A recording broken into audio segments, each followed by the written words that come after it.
Hi, I'm Dr. Tech, and welcome to an unexpected last episode. The Freestyle Illuminati have intervened and deemed us worthy for a swan song. Or is it a dance of death? I think you should be the judge.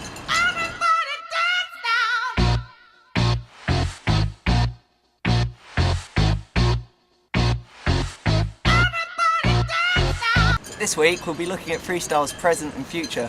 I know it's hard to believe that it's still here, but it is, and it's big in Japan. Look! It's not like I made this myself to impress you.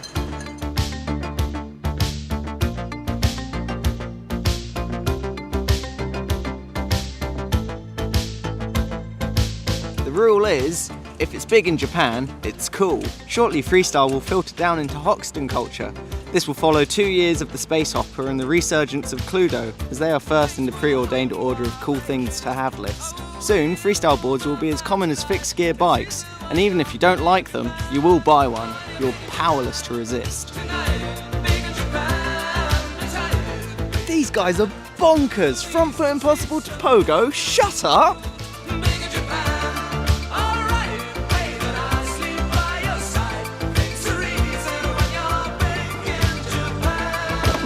There are quite a lot of modern day freestylers dotted around the globe, but one of my favourites is Tim Byrne. You want pogos on vending machines? You've got it.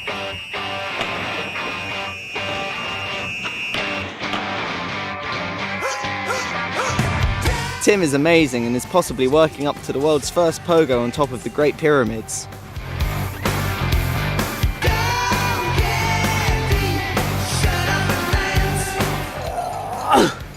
Another anomaly of freestyle is Keith Renner.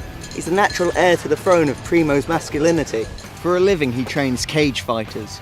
For breakfast, he hunts, kills and eats crocodiles. For fun, he freestyles.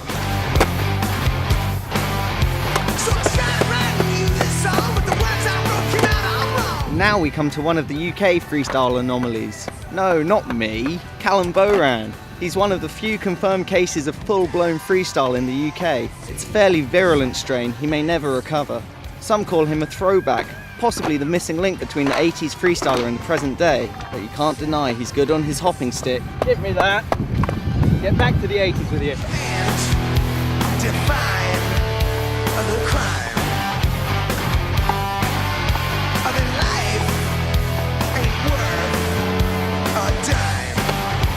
So, freestyle is alive and well.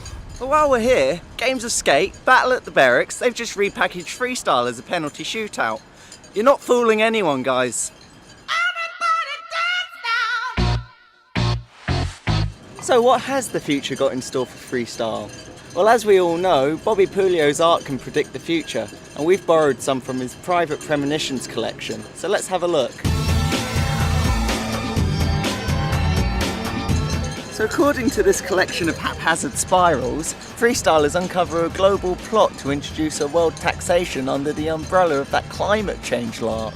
After overthrowing them, freestylers solved the energy crisis by harnessing clean, pollution-free energy from Richie Carrasco's 360 spins, which are now in perpetual motion. Freestylers are heralded as saviours of the world.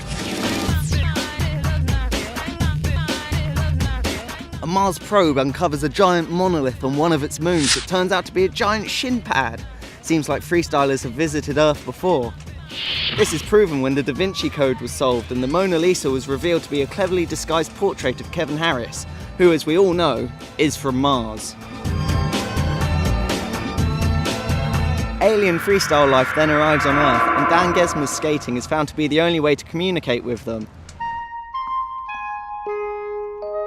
We don't know what Dan said to them, but they left, never to return.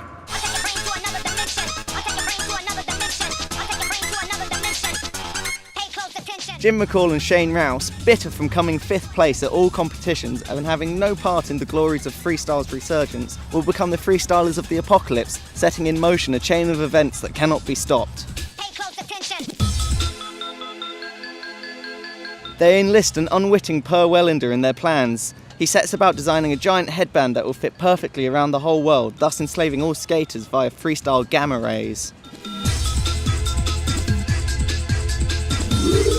So that's what I can decipher from these crude, childish drawings. Oh, I think I've got it upside down. Oh, it's a cat. This changes everything.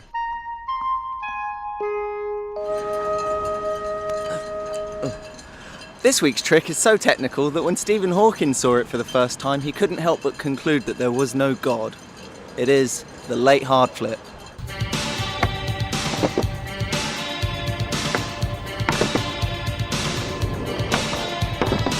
Right, to set up for the late hard flip, commence shuffling, and when you're done with that, angle your back foot so it's pointing slightly away, and you want to have your front foot in a standard ollie position. Pop your ollie as normal. When you feel the board come off the floor, just give the board a gentle tap or slightly kick through it. This is enough to get the board to flip. The ideal time to tap the board with your back foot is where you would kick out for an ollie 1 foot, or an ollie north if you've recently been tried for war crimes. Once the board has started to flip, it sort of folds in on itself, so keep your eyes on it as it's over as quick as a flash.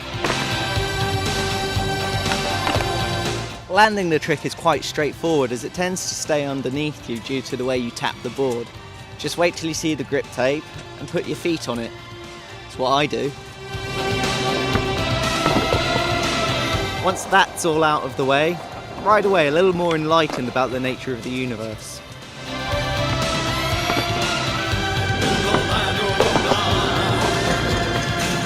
So that really was the last in the series of Dr. Tech. We're not going to do a second one as it would greatly diminish our chances of becoming a cult classic. Or another explanation is that we've just run out of ideas. You can pick which one, they're both good. Right, I'm going to time travel off now. Invisible Swatch, 3012, Planet X, Intergalactic Freestyle Championship, engage! Oh no! Somehow they fashioned a cyborg, Rouse. Oh, hang on, it's the results. Oh, 5th place again, Rouse, unlucky. At least you're consistent.